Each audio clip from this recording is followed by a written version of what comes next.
creuse, et soudain, deux taureaux, ces gardiens des palais de l'ancienne Ninive, des grands rois Sénachérib et Assurbanipal. Et dans ce palais, des tablettes, des milliers de tablettes, la plus vieille bibliothèque qu'on ait jamais trouvée.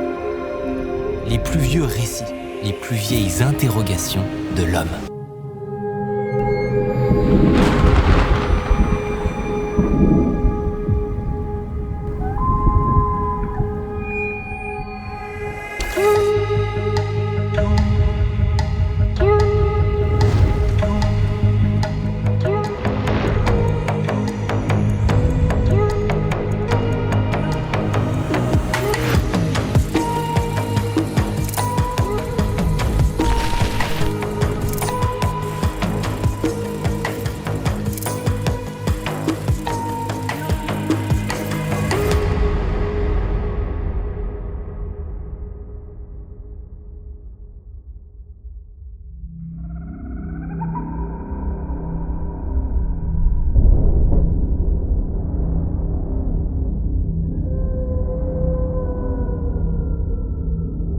Dans les années 80, à peine 20 ans après les toutes premières sondes spatiales, l'humanité se tourne vers les comètes.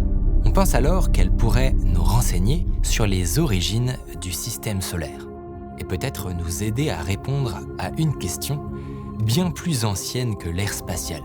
Une question qui traverse tous les âges, celle des origines de la vie.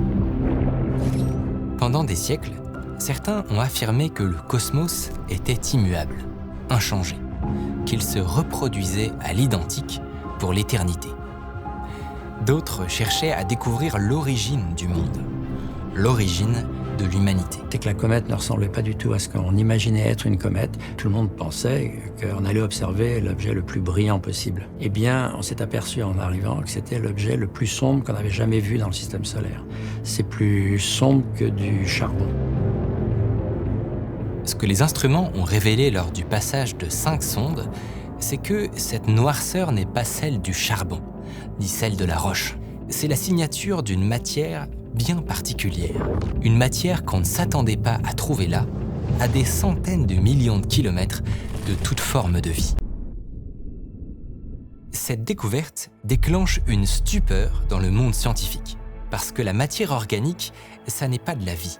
C'est du carbone, de l'hydrogène, de l'azote, des molécules parfois très simples. Mais ce sont elles qui ont contribué à former sur Terre des acides aminés, des protéines, puis nous.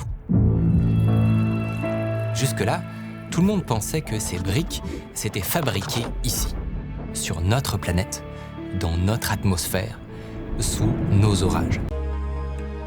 Si on trouve là-haut les mêmes briques que celles qui composent le vivant sur Terre, ça voudrait dire que ces ingrédients n'ont pas été fabriqués ici et qu'ils se baladent dans l'univers depuis des milliards d'années.